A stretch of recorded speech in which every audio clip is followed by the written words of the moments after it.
Hej, hej, hej moi drodzy, witam was pięknie, ja się nazywam Niklaus i dzisiaj bardzo się cieszę, że mogę do was przemówić Kurde, zastanawiałem się co takiego fajnego powiedzieć na start i jak zawsze mi nie wyszło. W każdym razie powraca tak zwana seria, w sumie miniseria Poszedłem na, czyli że poszedłem na coś do kina i podzielę się z wami moimi wrażeniami jako ekspert od wszystkiego, a jak wiadomo, jeżeli ktoś jest do wszystkiego, to jest do... Wiadomo do czego. Moi drodzy, poszedłem do kina na Szybkich i Wściekłych 8. Wczoraj na godzinę 19 na seans w kinie, w galerii handlowej, w centrum handlowym, bo to galeria handlowa ponoć nie jest za bardzo poprawne. Agora Bytom.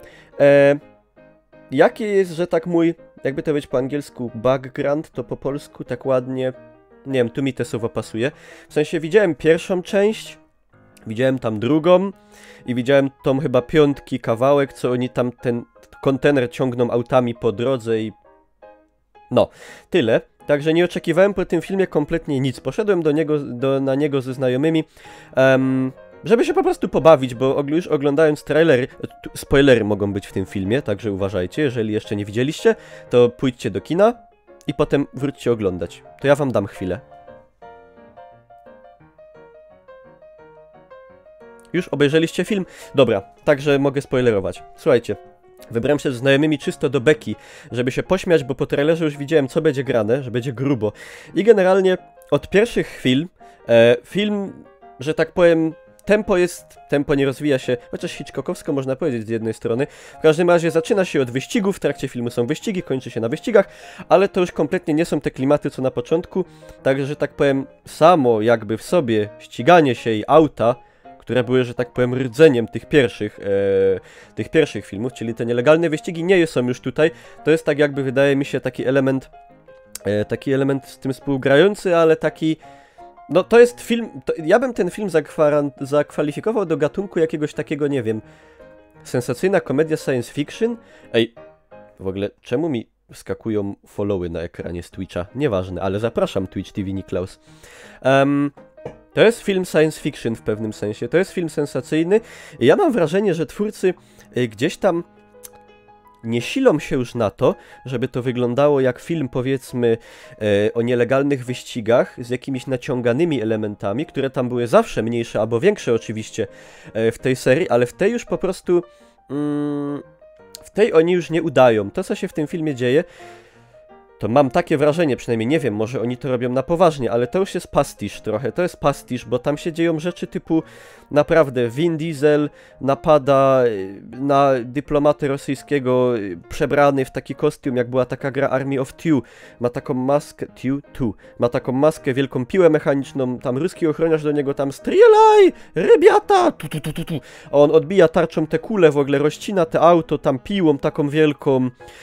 Z auta spadają w ogóle, deszcz aut spada z budynku na ten konwój, żeby go zatrzymać. W ogóle super hakerzy przejmują kontrolę nad autami i one same zaczynają jeździć.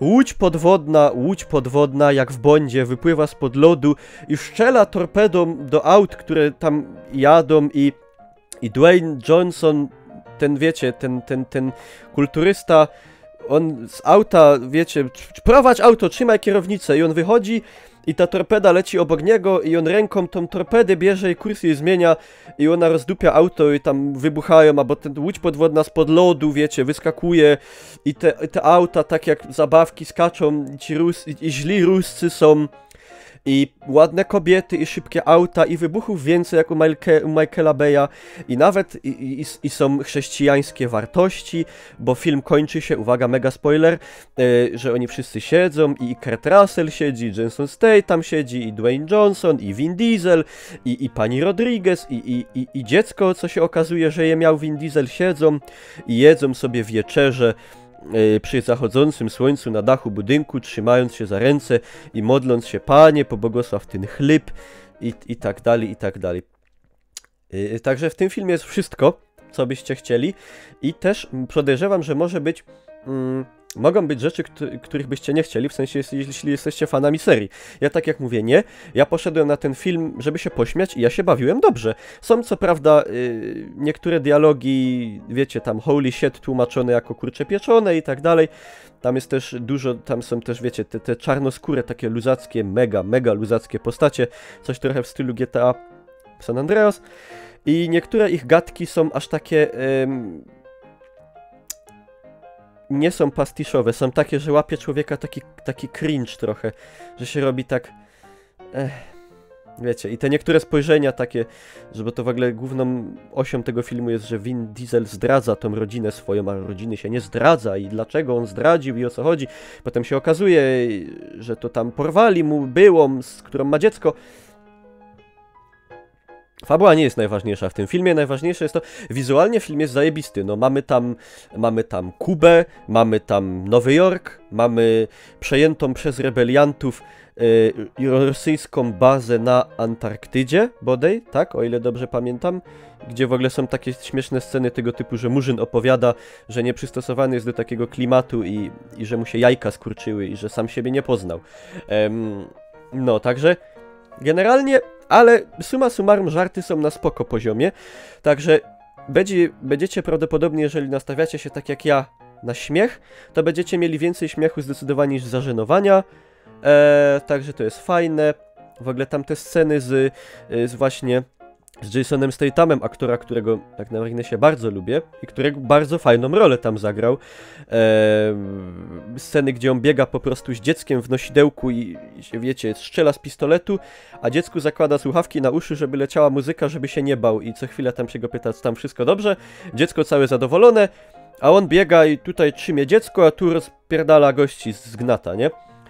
I to już są takie momenty naprawdę stricte komediowe, takie, w których twórcy nie udają, że to jest coś więcej niż komedia z dużą ilością akcji i elementami science fiction. Poważnie, ja w niektórych momentach tam się takie rzeczy dzieją, że ja czekałem, aż gdzieś tam nagle za winkla wyleci UFO i zacznie się ścigać razem z nimi, bo tam naprawdę to, co się dzieje, to już nawet James Bond to jest małe Mickey tak zwane przy tym, co tam się dzieje i wszystkie Mission Impossible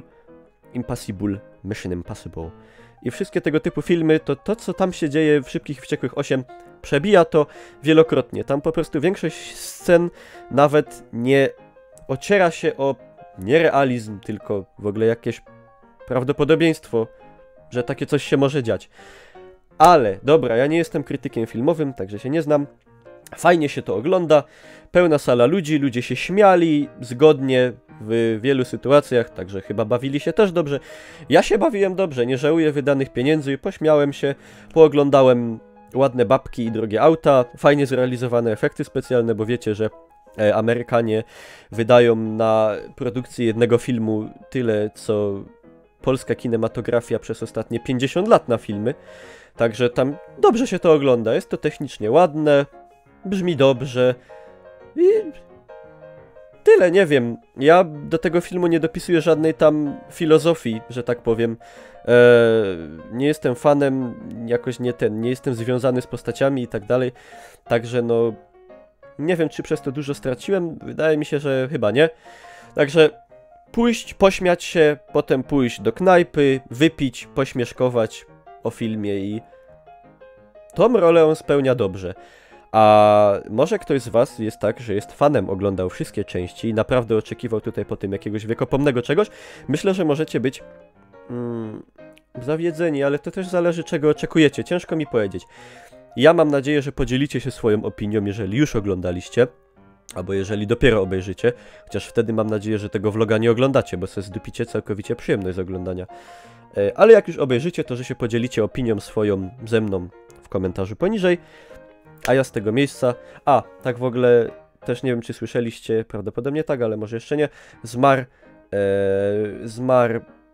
Zmarł jeden z moich ulubionych polskich aktorów niestety, pan Witold Pyrkosz w wieku 90 lat, co też bardzo jakoś mnie tak, bardzo mnie zasmuciło, że ja się gdzieś tam wychowywałem na 4 pancernych i tak dalej, alternatywach 4, także niestety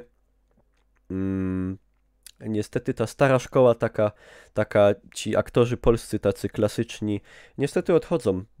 Już taki wiek osiągają po prostu, że niestety będzie ich coraz mniej. A niestety muszę wam powiedzieć, że nie dostrzegam wielu polskich aktorów, takich młodych, powiedzmy, tych tam do 40-50 lat, którzy by ich mogli zastąpić. Niestety większość jest takich aktorów, wydaje mi się, miernych bardzo. Są też dobrzy, na przykład pan Dorociński, według mnie pan Hyra i tam jeszcze kilku można by wymienić. Są świetni aktorzy, ale wiecie, o co mi chodzi. Niemniej jednak, dziękuję za uwagę. Podzielcie się swoją opinią. Mam nadzieję, że wam się moje fanzolenie dobrze słuchało. Jeżeli tak, to zostawcie proszę łapkę w górę. Wbijajcie na Facebooka, fanpage sobie polajkować. Po tanie gry na G2A i tego typu motywy. I zostawcie suba, jak jeszcze nie zostawiliście. Dziękuję. Pa, pa.